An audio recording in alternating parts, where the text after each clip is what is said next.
सो इस रील में मैं तुम्हें ये बताने वाला हूँ कि तुम अपने डेल्स को बिना किसी प्रॉब्लम के कैसे जल्दी से जल्दी ग्रो कर सकते हो। तो पहले मैं तुम्हें ये बता दूं कि तुम्हारा जो भी मसल पार्ट वीक है उसे तुम हफ्ते में 2 बार ट्रेन करना शुरू करो। जब तुम फ्रीक्वेंसी बढ़ाओगे तभी उस मसल को प्रॉपर्ली स्टिमुलस मिलेगा।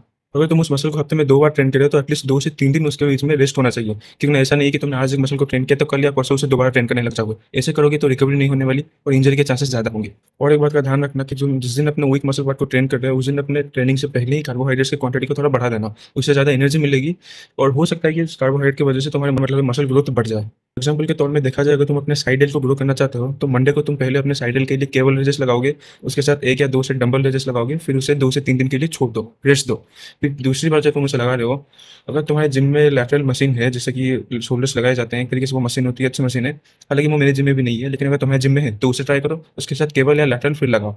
अगर तुम्हारे जिम में ऐसे कोई फैंसी मशीन नहीं है जिससे कि तुम साइड डेल को ट्रेन कर सकते हो, तो फिर वही एक्सरसाइज जिसको हफ्ते में 2 बार लगाओ। जैसे कि तुमने 2 सेट केबल रेजेस के लगाए, फिर 2 सेट डंबल रेजेस के, फिर 2-3 दिन बाद दोबारा उसी एक्सरसाइजेस को करो। और एक बात का ध्यान रखना, तुम बिल्कुल भी रेप्स के साथ छेड़ाछाड़ी मत करना। तुमने 8 से 10 रेप्स अगर डे 1 में लगाए तो डे 2 में भी तुम 8 से 10 रेप्स ही लगाओगे, उससे ज्यादा ऊपर नीचे करने की कोई जरूरत नहीं। और सबसे ज्यादा जरूरी बात वो ये है कि तुम अगर अपने कोई भी मसल पार्ट को ग्रो करने की ट्राई कर रहे हो तो फिर तुम्हें कैलोरी सरप्लस में रहना है। डेफिसिट में रहकर तुम बिल्कुल भी उस मसल को ग्रो नहीं कर सकते। और अगर तुम्हारी ओवरऑल शोल्डर वीक है तो फिर एक काम करो, तुम अपने शोल्डर के लिए अपने अलग सा डे रखो। हफ्ते में तुम 2 बार शोल्डर डे रखो। पहले शोल्डर डे में पहले तुम अपने रेड डेल्ट के साथ शुरू करो, फिर साइड डेल्ट लगा। और एक बात का ध्यान रखना कि अगर तुम्हारी फ्रंट डेल्ट वीक है तो फिर उसे भी अलग से ट्रेन करो।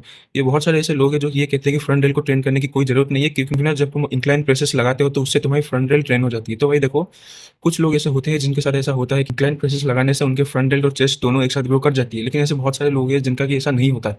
तो इसलिए भाई तुम उनसे बातों को मत सुनो, तुम अपने उस मसल को अलग से ट्रेन करो। बात का ध्यान रखना, तुम्हारे जो रेड डेल्ट मसल है वो ज्यादातर रोइंग मूवमेंट परफॉर्म करते टाइम काफी ज्यादा जो है स्टिमुलस पा जाती है। तो अगर तुम उसे अलग से ट्रेन करना चाहते हो, अगर वो वीक है, उसके लिए भी डेडिकेटेड डे रखो। लेकिन एक बात का ध्यान रखना कि अपने रोइंग डे के दिन ज्यादा अपने रेड डेल्ट को ट्रेन मत करना, क्योंकि अगर ऐसा हुआ तो फिर हो सकता है कि वो रिकवरी ना हो और इंजरी होने के चांसेस ज्यादा हो सकते हैं।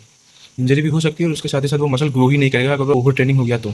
इन सब चीज़ों को ध्यान रख के अपने मसल को ट्रेन करो। और एक बात का ध्यान रखना, फ्रीक्वेंसी और इंटेंसिटी ज़्यादा मैटर करती है रादर देन कि तुम वॉल्यूम को इंक्रीज कर दो।